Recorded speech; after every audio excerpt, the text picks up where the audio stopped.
Hello guys, एक बार फिर से आप सभी का स्वागत है हमारे चैनल बीएमएस लेक्चर्स में। तो जैसे कि आपको पता है, हम द्रव्य निरूपण पढ़ रहे हैं, द्रव्य विज्ञानीय पढ़ रहे हैं। तो चलिए आज हम पंच महाभूतों के बारे में पढ़ते हैं। तो देखिए, पंच महाभूतों के लक्षण एवं उनके गुण। ठीक है, तो आकाश महाभूत के बारे में सबसे पहले हम पढ़ेंगे। तो देखिए, आकाश की व्युत्पत्ति के बारे में बताया गया है कि कार्श दीप्त धातु से आकाश शब्द बना है। तो ये आपको ध्यान रखना है। अभी पांचों महाभूत हम पढ़ेंगे, सभी की व्युत्पत्ति आएगी। तो सभी की व्युत्पत्ति जो है आपको याद करनी है। जैसे आकाश की क्या है, कार्श दीप्त धातु शब्द से आकाश बना है। उसके बाद आकाश के पर्याय के बारे में बात आएगी। तो विशद, व्योम, गगन, नभ आदि जो है आकाश के पर्याय बताए गए हैं। इसके बाद आकाश की उत्पत्ति के बारे में वर्णन है। तो सभी की उत्पत्तियां भी आपको याद रखनी है। आप चाहें तो एक टेबल बना लें और उसमें सभी महाभूतों को लिख लें और सभी की व्युत्पत्ति एक साथ, सभी के पर्याय एक साथ, सभी की उत्पत्ति एक साथ। तो इस प्रकार आपको जो है जल्दी याद होगा, आपकी मेमोरी के लिए काफ़ी अच्छा रहेगा। ठीक है, तो आकाश की उत्पत्ति देखिए। तो सबसे पहले तैत्तिरीय उपनिषद, न्याय वैशेषिक दर्शन, सांख्य योग दर्शन और आयुर्वेद, इन 4 ग्रंथों के अनुसार जो है आकाश की उत्पत्ति बताई गई है। तो देखिए, सांख्य योग दर्शन और आयुर्वेद के अनुसार ये जो 2 दर्शन हैं, जो 2 ग्रंथ हैं, ये सभी में इनकी उत्पत्ति जो है उनकी तन्मात्रा से बताई जाएगी। जैसे कि आकाश में शब्द है, उसी प्रकार अग्नि में तेज आएगा। मतलब जो भी उनकी तन्मात्रा है ना, उसी के अनुसार रूप आएगा, उसी के अनुसार जो है उनकी उत्पत्ति उनने बता दी। तो लास्ट के 2 तो आपको सब में ऐसे ही याद रहेंगे, स्टार्टिंग के 2 आपको थोड़ा बहुत देखना पड़ेगा। जैसे तैत्तिरीय उपनिषद ने क्या माना है कि ब्रह्म परमात्मा से जो है आकाश की उत्पत्ति मानी है। न्याय वैशेषिक दर्शन ने आकाश नित्य होने से उसकी उत्पत्ति नहीं मानी। ये हम पढ़ चुके हैं कि न्याय और वैशेषिक ने केवल 4 ही महाभूतों को माना है, आकाश को नहीं माना है। ठीक है, इसके बाद देखिए आकाश के लक्षण के बारे में बात आ जाएगी। तो प्रशस्त पाठ के अनुसार शब्दत्व अभिसंबंधनात् आकाशः, मतलब शब्दत्व जाति से जो समवाय संबंध रखता है उसे आकाश कहते हैं, है ना। तो जो शब्दत्व जाति है, शब्द का समूह है, उससे जिसका समवाय संबंध हो उसे हम क्या बोलते हैं, आकाश के लक्षण बोलते हैं। इसके बाद देखिए, आकाश में शब्द गुण रहता है, वह एक है, विभु है और नित्य है। ये भी आपको याद रखना है कि आकाश के गुण क्या क्या हैं, एक है, विभु है और नित्य है। इसके बाद देखिए, नेक्स्ट हम बात करते हैं। तो इनने एक एक को एक्सप्लेन किया है। जैसे शब्द गुण क्या है, तो शब्द गुण आकाश में समवाय संबंध से रहता है। उसके बाद देखिए, एकत्व की बात की गई है। तो आकाश एक है, आकाश के भेद नहीं होते हैं। ठीक है, विभुत्व की बात करी गई है, आकाश सर्वव्यापक है, इसका अस्तित्व सर्वत्र रहता है। इसके बाद नित्यत्व के बारे में बताया गया है कि आकाश जो है वो क्या है, नित्य है, आकाश का स्वरूप नहीं होता है, इससे नष्ट नहीं किया जा सकता है। इसके बाद आकाश को परमात्मा से उत्पन्न कहा गया है। ठीक है, इसके बाद नीचे देखिए, अप्रतिघात जो है ये आकाश का लक्षण है। तो ये सभी में कुछ कुछ जो लक्षण है वो इम्पॉर्टेंट आएंगे। जैसे कि आकाश में क्या है, अप्रतिघात, या आप याद रखिएगा कि क्वेश्चन आता है अप्रतिघात किसका लक्षण है। तो आपको याद होना चाहिए कि अप्रतिघात जो है वो आकाश महाभूत का लक्षण है। इसके बाद देखिए, आकाश के गुण के बारे में बात आएगी। तो आकाश के जो है 6 गुणों के बारे में बताया गया है, शब्द, संख्या, परिणाम, पृथकत्व, संयोग और विभाग। तो सभी में आएंगे ये गुण, जो प्रशस्त पाठ के अनुसार जो गुण हैं वो सभी में आएंगे। तो आप ये 6 याद कर लीजिए, इसी में आगे जो है ऐड होते जाएंगे। जैसे शब्द, संख्या, संयोग, पृथकत्व, परिणाम, पृथकत्व और विभाग। ठीक है, फिर उसके बाद देखिए, आकाश महाभूत में जो है सत्व गुण की प्रधानता होती है। इसके बारे में बताया गया है कि आकाश महाभूत में सत्व गुण की प्रधानता होती है। आकाशीय द्रव्य मृदु, लघु, सूक्ष्म, शिलक्षण और शब्द गुण बहुल होते हैं। तो ये हमें पता है ना। इसके बाद शब्द, श्रोत, लाघवता, सूक्ष्मता और विवेक, ये शरीरस्थ आकाशात्मक भाव होते हैं।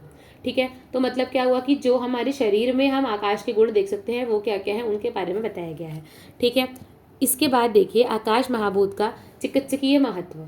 तो चिकित्सकीय महत्व में क्या आ जाएगा, आकाशात्मक द्रव्यों के सेवन करने से शरीर में मृदुता, सौशीर्यता एवं लघुता उत्पन्न होती है। शमन औषधि आकाश महाभूत प्रधान होती है। पता है हमें कि शमन औषधि जो होती है वो आकाश महाभूत प्रधान होती है। आपको पता होगा औषधि 2 प्रकार की होती है, शमन औषधि और संशोधन औषधि। शमन औषधि क्या होती है, जो हमारे शरीर में बढ़े हुए दोषों का शमन करती है, और शोधन औषधि क्या होती है, जो बढ़े हुए दोषों को शरीर से बाहर निकाल देती है। इसके बाद स्त्रोतरोध को दूर करने के लिए आकाशात्मक द्रव्यों का प्रयोग किया जाता है है ना, जहाँ पर भी हमें स्रोतस खोलने होते हैं वहाँ पर क्या होता है, हमें आकाशात्मक द्रव्यों का उपयोग किया जाता है। तो ये आपके कहीं ना कहीं क्लिनिकल एस्पेक्ट से भी बहुत इंपॉर्टेंट है कि हर गुण का कर्म कैसे होता है आपके शरीर पर, ठीक है। उसके बाद देखिए तिक्त रसात्मक द्रव्यों में वायु और आकाश की प्रधानता होती है, ठीक है। इसके बाद देखिए, जैसे आपको मैं इसमें एक एग्जाम्पल बता सकती हूँ, जैसे ज्वर में क्या होता है, अपनी जो रक्तवाहिनी स्रोतस हैं वो क्या हो जाते हैं, अवरुद्ध हो जाते हैं, जिससे क्या होता है कि आम की उत्पत्ति होती है। तो वहाँ पर भी जो तिक्त रसात्मक द्रव्य हैं उनको ही दिया जाता है ताकि स्रोतसों को खोल करके जो है वापस से नॉर्मल सर्कुलेशन हो जाए और हमारी बॉडी का जो टेम्परेचर है वो नॉर्मल हो जाए। इसके बाद देखिए वायु महाभूत, तो वायु की उत्पत्ति के बारे में बताया गया है। वा गति गंधन्योर इति धातु, वा गति गंधन्यो शब्द से वायु शब्द बना है, तो ये आप याद रखिएगा। जैसे उसमें क्या आया था, आकाश में कार्श्व दीप्तो धातु से, और इसमें क्या आया है, वाग अति गंधन्योर धातु से जो है वायु शब्द की उत्पत्ति हुई है, ठीक है। उसके बाद वायु के पर्याय जो आपने सभी ने बचपन से याद की होंगी, वायु के पर्याय, आकाश के पर्याय, पृथ्वी के पर्याय, तो वही आप लिख सकते हैं कि वात, मारुत, अनिल, पवन, समीर और प्रभंजन आदि जो है वायु के पर्याय होते हैं। इसके बाद वायु की उत्पत्ति के बारे में बताया गया है। देखिए मैंने आपको बताया था कि सभी की उत्पत्ति के बारे में आएगा, तो अब वायु की उत्पत्ति के बारे में लास्ट के दो तो इनने क्या बताया कि स्पर्श तन्मात्रा से। तैत्तरीय उपनिषद ने क्या बताया कि आकाश से वायु की उत्पत्ति हुई है। हाँ, तैत्तरीय उपनिषद का हम पहले भी क्रम पढ़ चुके हैं, तो वो पहले ही मान रहे थे कि आकाश से वायु, वायु से अग्नि, अग्नि से पृथ्वी, इस प्रकार उत्पत्ति हुई है। तो तैत्तरीय उपनिषद में ऐसे ही चलेगा कि वायु की उत्पत्ति कैसी हुई है, आकाश से हुई है, और आकाश की उत्पत्ति कहाँ से हुई है, ब्रह्म यानी परमात्मा से हुई है, ठीक है। इसके बाद देखिए वायु के लक्षण के बारे में बात आएगी, तो जो रूप रहित है परंतु स्पर्शवान हो उसे क्या बोलते हैं, वायु बोलते हैं। तो ये हम सभी को पता है, वायु क्या होती है, रूप रहित होती है और स्पर्शवान होती है, मतलब अगर वो चलेगी तो हम उसे फील कर सकते हैं। रूप रहित, यदि वायु का रूप रहित इतना ही लक्षण कहा जाए तो आकाश भी रूप रहित होने से वायु के साथ साथ आकाश का भी ग्रहण हो जाएगा। मतलब इनने बताया कि अगर हम सिर्फ ये माने कि सिर्फ वायु है जो कि रूप रहित है, तो ऐसा नहीं है, आकाश भी रूप रहित है। इसीलिए हमें रूप रहित के साथ साथ स्पर्शवान बोलने की भी आवश्यकता है। स्पर्शवान बोलने का क्या फायदा है कि हम उससे सिर्फ और सिर्फ फिर वायु का ही ग्रहण होगा। स्पर्शवान, यदि वायु का स्पर्शवान केवल इतना ही लक्षण कहा जाए तो घटादि भी स्पर्शवान होते हैं, तो वायु के साथ साथ घटादि का भी ग्रहण हो जाएगा। तो मतलब अगर हम सिर्फ स्पर्शवान बोलेंगे तो केवल वायु का ग्रहण नहीं होगा, उससे और भी चीज़ों का ग्रहण हो जाएगा। तो इसीलिए ना केवल हम उससे रूप रहित बोलेंगे और ना ही केवल हम उसे स्पर्शवान बोलेंगे, हम उसे दोनों बोलेंगे, रूप रहित भी और स्पर्शवान भी।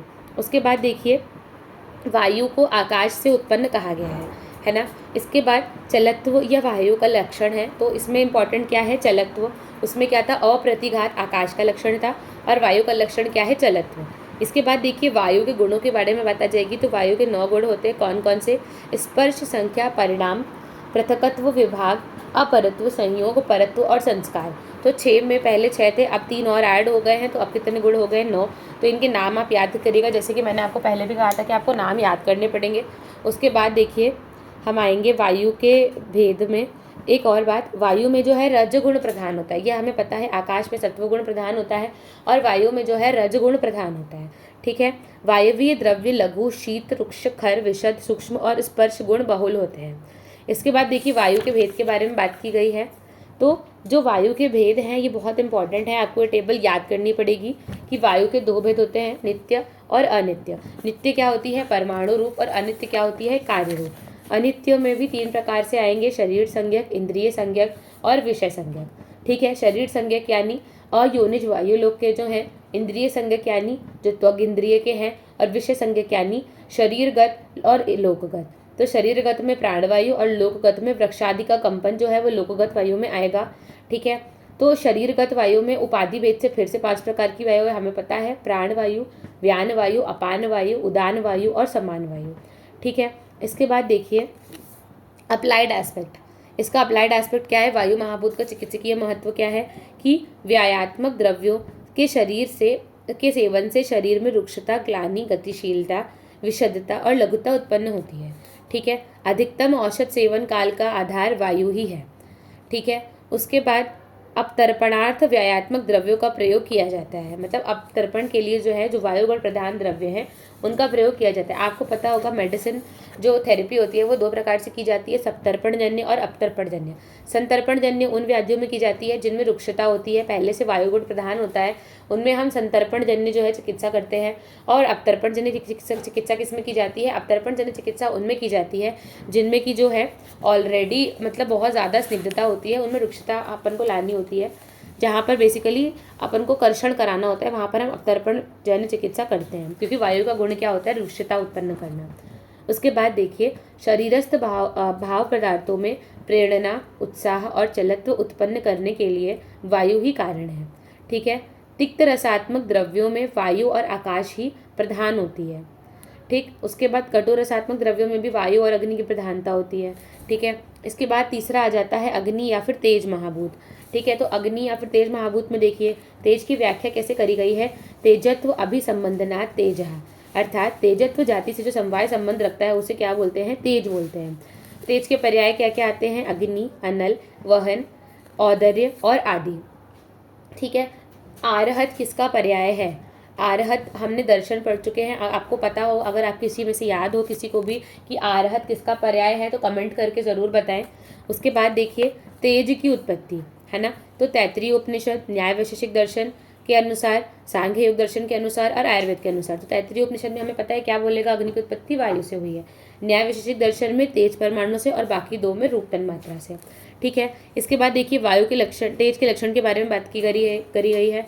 तो उष्ण स्पर्शत्व तेजः, अर्थात जिस द्रव्य में उष्ण स्पर्श रहता है उसे तेज कहते हैं।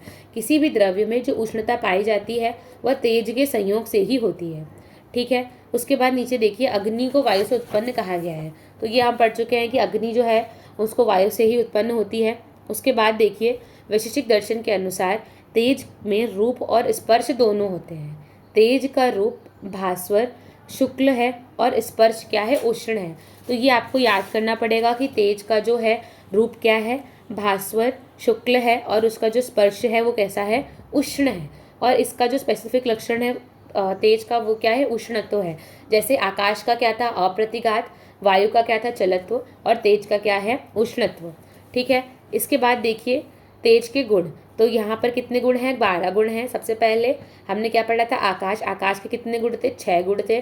फिर उसके बाद हमने क्या पढ़ा? वायु, वायु के कितने गुण थे? 9 गुण थे। अब हम पढ़ रहे हैं अग्नि, अग्नि के कितने गुण हैं? 11 गुण हैं। तो ये आप ध्यान रखिएगा। ठीक है, कि कितने कितने गुण हैं और इनके नाम क्या क्या हैं। इसमें क्या क्या है? रूप, स्पर्श, संख्या, परिणाम, पृथकत्व, संयोग, विभाग, परत्व, अपरत्व, द्रवत्व और संस्कार। ठीक है। तो ये 11 नाम आपको याद होने चाहिए। इसके बाद अग्नि किस महाभूत से प्रधान है? तो सत्व और रजत दोनों प्रधान है ना। आकाश केवल सत्व प्रधान था, वायु केवल रज प्रधान थी, और जो तेज महाभूत है ये दोनों प्रधान है। ठीक है। इसके बाद आग्नेय द्रव्य उष्ण, तीक्ष्ण, सूक्ष्म, लघु, रुक्ष, विशद और रूप गुण बहुल होते हैं। ठीक है। इसके बाद देखिए तेज के भेद, तो फिर से ये टेबल आएगी जो अपन ने वायु में भी पढ़ी थी कि नित्य और अनित्य 2 प्रकार के। फिर अनित्य को 3 भागों में विभाजित किया गया है: शरीर संज्ञक, इंद्रिय संज्ञक और विषय संज्ञक। फिर विषय संज्ञक को फिर से 4 पार्ट्स में बांटा गया है: भौम, औदर्य, दिव्य और आकरज, है ना। उसके बाद से आगे हम देखते हैं, वायु के भेद की बात हो गई। इसके बाद देखिए इसका अप्लाइड एस्पेक्ट, तेज का अप्लाइड एस्पेक्ट क्या होता है। तो अप्लाइड एस्पेक्ट में क्या आ जाएगा? तेज महाभूत का चिकित्सकीय महत्व क्या होता है। तो तेजात्मक द्रव्यों के सेवन से शरीर में दाह, पाक, प्रभा, प्रकाश और वर्ण उत्पन्न होता है। सभी रोगों का कारण मंद अग्नि कहा गया है। सर्व रोगा मंदो अग्नि, अष्टांग हृदय निदान स्थान का 12वां श्लोक है। ऐसे ही कुछ कहा गया है कि सभी रोगों का कारण जो है वो मंद अग्नि है। इससे अग्नि का महत्व स्पष्ट होता है। उसके बाद देखिए मंद अग्नि से उत्पन्न व्याधियों में अग्नि वर्धनार्थ तेज महाभूत प्रधान द्रव्यों का प्रयोग किया जाता है। इसके बाद अम्ल, लवण और कटु रसात्मक द्रव्यों में अग्नि के साथ क्रमशः पृथ्वी, जल और वायु की प्रधानता होती है। ठीक है। उसके बाद देखिए जल महाभूत, तो जल या फिर जल महाभूत में क्या आ जाएगा? जल की व्याख्या आपत्व अभिसंबंधनात् जलः, आपत्व जाति से समवाय संबंध रखने से इसे क्या बोलते हैं? जल बोलते हैं। उसके बाद जल के पर्याय, तो आप, वारी, नीर आदि जो हैं ये जल के पर्याय होते हैं। उसके बाद जल की उत्पत्ति, तो तैत्तिरीय उपनिषद में अग्नि से, न्याय वैशेषिक में जल परमाणु से और बाकी दो में रस तन मात्रा से जो है उत्पत्ति बताई गई है। उसके बाद जल के लक्षण की बारी आती है, तो जिस द्रव्य का शीतल स्पर्श होता है उसे क्या बोलते हैं, जल बोलते हैं। ठीक है, उसके बाद देखिए रूप में, जल में रूप, रस और स्पर्श होते हैं, है ना। जल द्रव्य और स्निग्ध होता है। जल का रूप शुक्ल, रस मधुर, स्पर्श शीत है।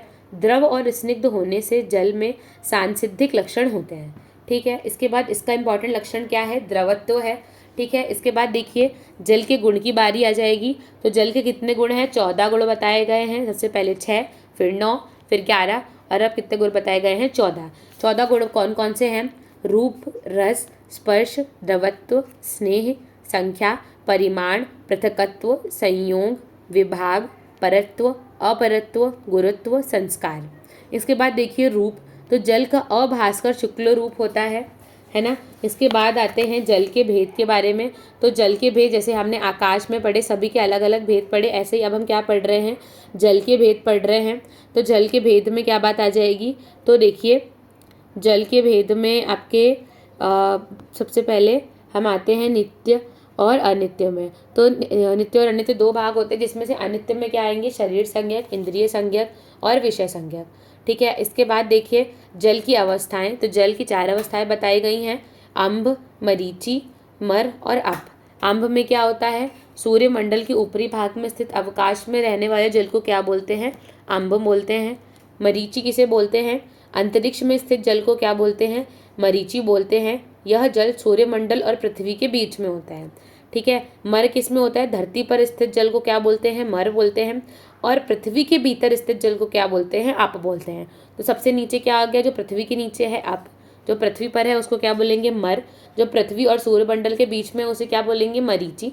और मतलब अंतरिक्ष में है, और जो सूर्यमंडल से भी ऊपर स्थित जल है उसे क्या बोलते हैं, आम्ब बोलते हैं। ठीक है, तो ये 4 नाम आप याद रखिएगा, अम्ब, मरीचि, मर और अप। ठीक है, इसके बाद देखिए अप्लाइड एस्पेक्ट। तो जल महाभूत का चिकित्सकीय महत्व क्या है, तो आप्यात्मक द्रव्य से शरीर में उपक्लेद, स्नेह, बंध, विष्यंत, मृदुता और प्रहलादन उत्पन्न होता है। इसके बाद हम बात करेंगे जल महाभूत का जो है उसके अप्लाइड एस्पेक्ट में ही हम बात करेंगे आगे, कि आश्वासन कारक द्रव्यों से में जल जो है वो उसको श्रेष्ठ बोला गया है। कि अगर किसी को आश्वासन देना हो, कोई बहुत डर गया हो, कोई बहुत ज़्यादा घबरा गया, तो सबसे पहले हम जल देते हैं, है ना। फिर मधुर और लवण रसात्मक द्रव्यों में जल के साथ क्रमशः पृथ्वी और अग्नि की प्रधानता रहती है। जल महाभूतात्मक द्रव्य कफ की वृद्धि करते हैं। जलीय द्रव्य के सेवन से रस, रक्त, मज्जा और शुक्र धातु की वृद्धि होती है। ठीक है, इसके बाद लास्ट हम आते हैं पृथ्वी महाभूत पे। तो पृथ्वी की व्याख्या के बारे में क्या बताया गया है, देखिए तत्र छिद्रगंध हेतु, अर्थात जो द्रव्य गंधत्व का समवायी कारण होता है उसे पृथ्वी कहते हैं। पृथ्वी के पर्याय भूमि, वसुंधरा, पृथ्वी आदि। अब उसमें भी पृथ्वी की उत्पत्ति, इसमें क्या होगा, जल से, पृथ्वी परमाणु से और गंध तन्मात्रा से। तो आप इधर के केवल ग्रंथ याद रखिएगा, इधर का तो उत्पत्ति इतना डिफिकल्ट नहीं है। फिर उसके बाद देखिए पृथ्वी के लक्षण में क्या बात आ जाएगी, तत्र गंधवती पृथ्वी, अर्थात जिस द्रव्य में गंध होता है उसे क्या बोलते हैं, पृथ्वी बोलते हैं। ठीक है, उसके बाद देखिए पृथ्वी को जल से उत्पन्न कहा गया है ना। तो वही हमने पढ़ा, पृथ्वी को जल से उत्पन्न कहा गया है। इसके बाद वैशेषिक दर्शन के अनुसार पृथ्वी में रूप, रस, गंध और स्पर्श होते हैं। पृथ्वी में 7 रूप होते हैं, पृथ्वी में 6 रस होते हैं और पृथ्वी का स्पर्श कैसा होता है, कठोर होता है। तो आप थोड़ा थोड़ा याद रखिएगा। इसका इंपॉर्टेंट लक्षण क्या है, खरत्व। ठीक है, तो आपको याद रखना है कि इसका इंपॉर्टेंट लक्षण क्या है, खरत्व है। उसके बाद पृथ्वी के गुण के बारे में बात आ जाएगी। तो इसके भी कितने गुण हैं, 14 गुण हैं। इसके पहले हमने पढ़ा था जल के भी कितने गुण थे, 14 गुण थे। ठीक है, तो इसमें क्या अलग है ये आप देख कर बताइएगा और कमेंट करके बताइएगा कि पृथ्वी और जल के गुण में कौन से ऐसे गुण हैं जो अलग हैं। ठीक है, तो कौन कौन से गुण हैं, रूप, रस, गंध, स्पर्श, संख्या, परिमाण, पृथकत्व, संयोग, विभाग, परत्व, अपरत्व, गुरुत्व, द्रवत्व और संस्कार। ठीक है, तो ये 14 आपको याद रखने हैं। इसके बाद आगे हम बात करते हैं, तो पृथ्वी महाभूत में तम गुण की प्रधानता होती है। ठीक है, क्योंकि पृथ्वी स्थिर होती है तो ऑब्वियसली बात है कि उसमें तम गुण की प्रधानता ही होगी। इसके बाद पृथ्वी के भेद, ठीक है। तो जैसे हमने सबके भेद पढ़े, केवल आकाश के भेद नहीं थे, उसके अलावा सभी के भेद थे। तो पृथ्वी के भेद में क्या आ जाएंगे, नित्य और अनित्य। जिसमें से अनित्य के फिर से 3 भेद हैं, शरीर संज्ञक, इंद्रिय संज्ञक और विषय संज्ञक। ठीक है। इसके बाद देखिए अप्लाइड एस्पेक्ट, पृथ्वी महाभूत का चिकित्सकीय महत्व क्या होता है, तो इसके बारे में हम बात करेंगे। तो इसके चिकित्सकीय महत्व में देखिए, पार्थिव द्रव्य शरीर में उपचय, संघात, गौरव और स्थैर्य उत्पन्न करते हैं। पृथ्वी द्रव्यों में के सेवन से मांस, मेद और अस्थि धातु की वृद्धि होती है। मधुर, अम्ल और कषाय रसात्मक द्रव्यों में पृथ्वी के साथ क्रमशः जल, अग्नि और वायु की प्रधानता होती है। इस प्रकार हमारे जो हैं पंच महाभूत कंप्लीट होते हैं। इसके बाद पंचीकरण सिद्धांत के बारे में बताया गया है, जो कि ऑलरेडी हम पढ़ चुके हैं, मैंने आपको बताया था। पंचीकरण सिद्धांत का अर्थ है कि जो द्रव्य में जिस महाभूत की प्रधानता होगी उसका 50% और बाकी महाभूत जो है 1/4, 1/4, 1/4 के रेशियो में होंगे। यही पंचीकरण सिद्धांत कहता है। ठीक है। पंचीकरण सिद्धांत के अनुसार एक महाभूत दूसरे महाभूत से मिला हुआ है, इसे अन्योन्य अनुप्रवेश कहते हैं। इसलिए हम आगे पढ़ेंगे अन्योन्य अनुप्रवेश क्या है। इस सिद्धांत के अनुसार जिस महाभूत का निर्माण होता है उसका आधा और बाकी सूक्ष्म महाभूत का जो है अन्य 4 में विभाजित कर देते हैं। ठीक है। तो अब हम यहाँ से अपना वीडियो को समाप्त करते हैं। अगर आपको कोई डाउट हो तो आप कमेंट करके ज़रूर बताएं, और अगर आपको कुछ समझ ना आ रहा हो या कुछ मेरे पढ़ाने के तरीके में बदलाव की ज़रूरत हो तो प्लीज़ कमेंट करके बताएं। अगर आपको ये वीडियो अच्छा लगा हो तो please like, share and subscribe my video and subscribe @BMS Lectures and press the bell icon for latest update. Thank you so much। अब हम मिलते हैं नेक्स्ट वीडियो में।